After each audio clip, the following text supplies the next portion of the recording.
Hi, everybody, and welcome live to Quaker Steak and Lube at the Highlands in our 2024 high school football kickoff show as we get ready for high school football here in the Ohio Valley. Over the next hour here on WTRF ABC Ohio Valley, we'll introduce you to several high school football teams. We'll have some bands for you, and we'll also talk to some of the players and coaches as well as we get ready for the beginning of another high school football season here in the Valley, my 32nd high school football season here with WTRF. And as we kick things off right out of the box, we are joined by the Wheeling Park Patriots and head coach Chris Doherty. Doc, always good to see you. Welcome back once again. I said 32 for me. You got half of that. Year 16 as a head coach. Right. You were an assistant coach for many years before that. 16 years. Boy, that goes by fast. We were just talking about, doesn't it? It does. It's been a blink. You're right. I've been there for, I think this will be my 30th year, and 16 as a head coach. But the older we get, the faster it moves. Let's talk a little bit about this team. You had some changes in the offseason that happened. You've got some new guys that'll be at key positions and things like that, especially your skill spots. Guys from graduation and for other reasons will not be back. How's that coming together right now as the summer has gone on? We've been extremely happy. We've always felt like our whole idea in coaching is to develop kids, get them ready, and the next man up, no matter what, whether it's an injury, graduation, move, whatever that is, the next guy's got to be ready, coach the whole team.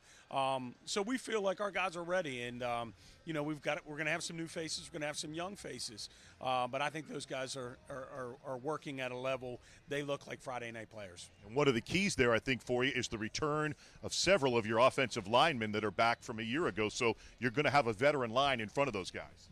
Yeah, it really helps when you can retain some of those guys, and we feel like up front we don't have to put as much effort into coaching those guys. They should understand what we're doing. Not just our line, but our tight end and Jamison Maynard. That whole kind of front's returning. We're looking for one tackle, and we think we found that, and we're finding some depth, and then we got to work on skill positions. All right, let's talk a little bit about your defense and what you like on that side of the ball right now. I know you lost some keys. You lost a couple of corners, lost your safety as well, but you do return some very talented players on that side. Yeah, we played 3 safeties last year. 2 of them were sophomores. I'm going to put some pressure on Keith Phillips in the defense. So we expect that side to be ready and to carry our team a little bit early on. Our linebackers are all returning. We feel like we have 2 good outside linebackers, maybe 3 or 4. And, so we feel good at where we are defensively. Not that people are practicing too, but we do expect our defense to be early to kind of carry the tone, set the tone for us. How about you guys right out of the box? 3 of your first 4 are on the road. You start at Parkersburg South, you come home to face Spring Mills, then you go to Musselman, go to University. That's a tough 4-game stretch to get started, and 3 of them are away.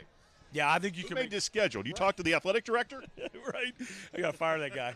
I think we probably have one of the toughest schedules in the area, if not the state and the OVAC.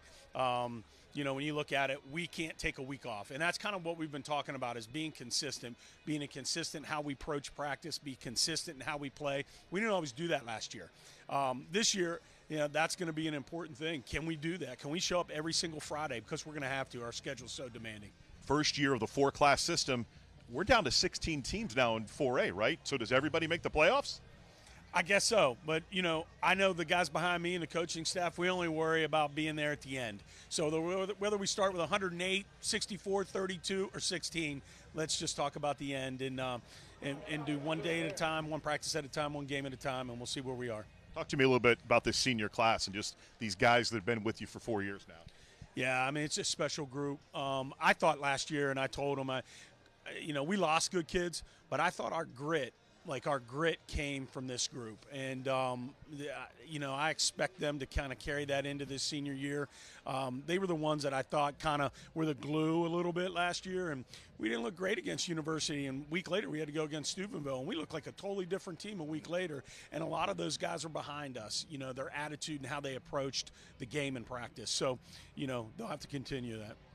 Doc, good luck to you this year, and wish you nothing but continued success, that's for sure, as you try to make it yet another consecutive playoff appearance. I think it'd be 10 straight, or I think it might be over that at this point. Yeah, 13, I think. 13 consecutive, that's right. My goodness, you guys just keep rolling along. You open next Friday at Parkersburg South. Good luck with that, Coach. Thank you. Thanks, Scott. All right, there he is, head coach Chris Docherty of the Wheeling Park Patriots, as they get ready to open their 2024 high school football season. As we're heading to break, let's take a listen to our first band of the night. The John Marshall Monarchs Marching Band is here with us. We're back with more. We'll have Wheeling Central next, right after this.